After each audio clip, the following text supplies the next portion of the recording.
Good morning. It's Tuesday, June 21st, and we have very good news in this country. But every time there's very good news, there's always a caveat. And what I'm talking about this morning is the coronavirus goods. We now have a vaccination available that has been approved by the CDC for children who are between 6 months and 5 years old. It's the last major group of people in this country that have a vaccination prepared. We did children from 5 to 12, and then we did the over 12s. And we have been fighting COVID-19 for 2.5 years. So it's a miracle that we have all these wonderful vaccines available to us. But it's not wonderful that we have a population of people in this country that are reluctant to vaccinate their children. Now why?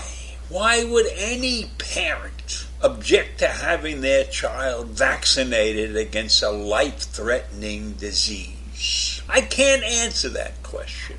I do not know how people think and why they would think that these vaccines could hurt their children. Isn't it the responsibility of our parents to take care of us, to raise us in good health, mental health, and physical health? But are we displaying the proper mental acuity to many generations of children right now? No. We have parents who are reluctant. They have to make their mind up about vaccinating their children. When I was a young child, there was no question about it. Polio came along.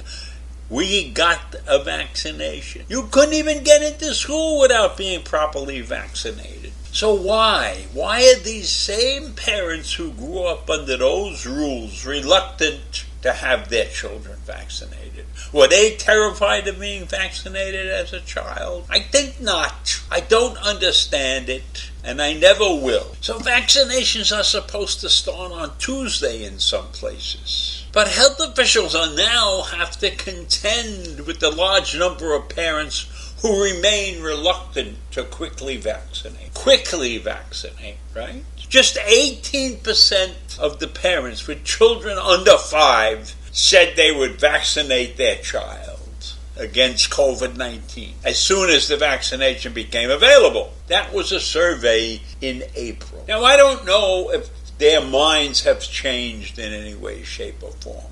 But it's a sad, sad commentary on the thinking in this country that you as a parent continue to put your children at risk in many, many different ways.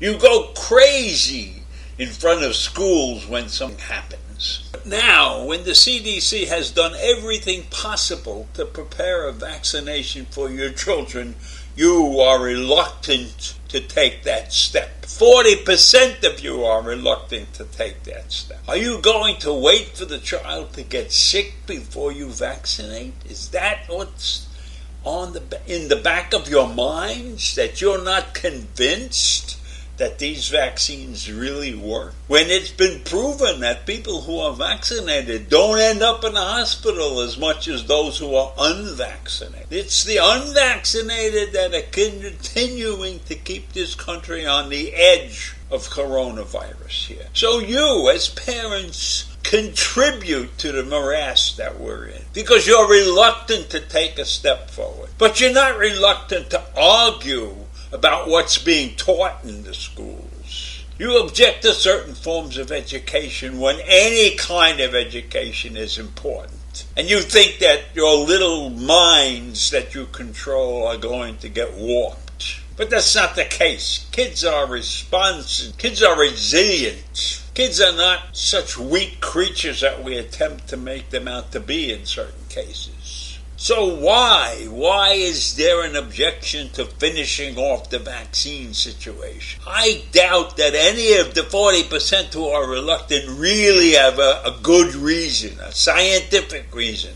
proof that any of these vaccines are dangerous. Now, 11% say they would get the vaccination if that was required. Well, maybe it should be required. Then you'll all bitch about forcing us to vaccinate our children. And how many of you think that the vaccinations are some form of mental control? Huh? Wacky theories like that are passed around from people to people. And then you have 27% who said they're definitely not going to let their children be vaccinated. Now, why is that? Why are we going to have a quarter of the child population in this age group not vaccinated because the parents don't want to have them vaccinated? So that's 25% of that population that is out there as a danger to the rest of that population, as a danger to many people. Do we want little kids running around carrying COVID? Is that what we want to do?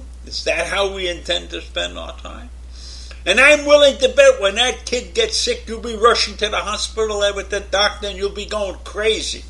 Those of you who feel they wouldn't be vaccinated. There's no good reason not to vaccinate your children. I have not heard one excuse that makes any sense at all. If you thought that this vaccine was dangerous to their children's health, to their children's lifestyle, I could understand that. But that's not what anybody is saying. They're reluctant. They're waiting to see. What is there to wait and see? A sick child in a bed, unhealthy, spreading a disease, can't go to school for a week or 2 weeks, living in isolation. Is that what you want to see? Is that what you're attempting to do? It's nonsense.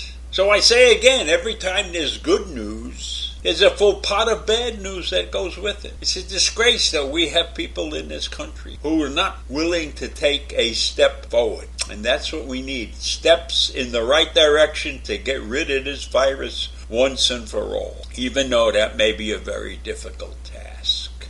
So I leave you with that this morning. Have a great day. I'll see you tomorrow. Bye.